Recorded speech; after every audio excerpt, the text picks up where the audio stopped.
হিন্দুরা বাংলাদেশি, তাদের অধিকার আছে বেঁচে থাকার। হিন্দু বৌদ্ধ খ্রিস্টান প্রত্যেকেই তার নিজ নিজ অঙ্গনে ধর্ম পালন করবে, আমাদের সমস্যা নাই।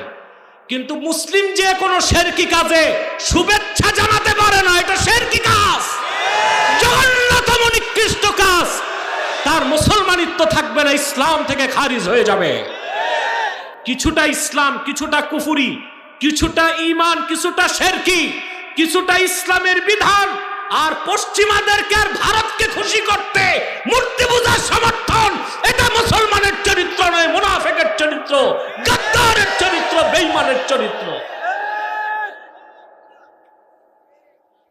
চরিত্র ঠিক করো। পরিষ্কার উসুলের কিতাবের মধ্যে এসেছে, ইআনাতুল কুফফারি কুফরুন, কাফেরদেরকে কুফরি কাজে সমর্থন দেওয়াও কুফরি। হিন্দু তার মতো পূজা করবে, আমাদের সমস্যা আছে? খ্রিস্টান তার মতো পূজা করবে, সমস্যা আছে? আপনি শুভেচ্ছা জ্ঞাপন করতে যাওয়ার মানে হচ্ছে তার কাজকে আপনি নৈতিক সমর্থন দিলেন। ঈমান থাকবে? আসুন আমরা আমাদের আকীদাকে ঠিক করি। আমি বুঝলাম না ক্ষমতায় যেতে মানুষ এত রং বদলাতে পারে। রং বদলায়। আগে তো খুব দলিল প্রমাণ দিয়া বুঝাতাম, এখন দেখি যে না, বুঝ আর মানে না, চামড়া গন্ডারের মতো শক্ত।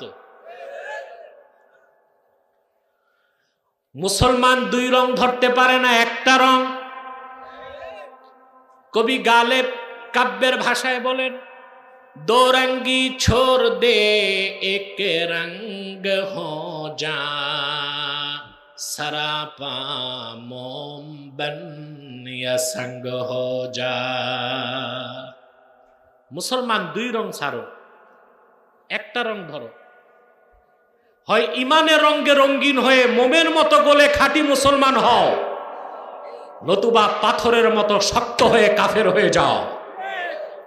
শুধু রাজনৈতিক ধান্দার স্বার্থে যারা বিজাতিদেরকে সন্তুষ্টি করতে মুসলিম পরিচয় ভুলে যেতে চায়, তারা জাতীয় মুনাফিক ও গাদ্দার ছাড়া কিছু হতে পারে না। আজকে আমরা রাজনীতি আমাদের কত অন্ধ করে দিছে, আমরা আল্লাহর নামকে বাদ দিয়ে দিচ্ছি।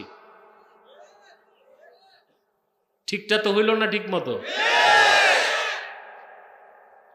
আজকে আমরা ভুলে যাচ্ছি আমরা মুসলমান। ইসলামপন্থী কিন্তু মানুষ যে এত মুনাফিক হয় আমি কল্পনাও করি নাই। একজন তো লিখছে, মুসলমান আমার নয়নের মণি, হিন্দু আমার প্রাণ।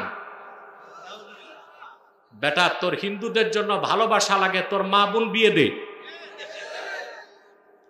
তাই বলে গোটা বাঙালি মুসলিম জাতি সত্তাকে নিয়ে এই রকম কথা বলার অধিকার তোমাকে কে দিয়েছে? এই ধৃষ্টতাপূর্ণ বক্তব্য তোমাকে প্রত্যাহার করতে হবে, নতুবা বাংলাদেশের মুসলমান তোমাকে বয়কট করবে। আমাদের সবচেয়ে বড় পরিচয় আমরা মুসলমান। এই পরিচয় কে শিখাইছে?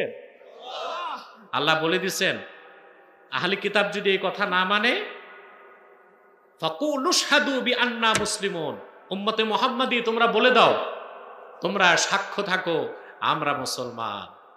এই পরিচয় ভোলা যাবে? বাদ দেওয়া যাবে?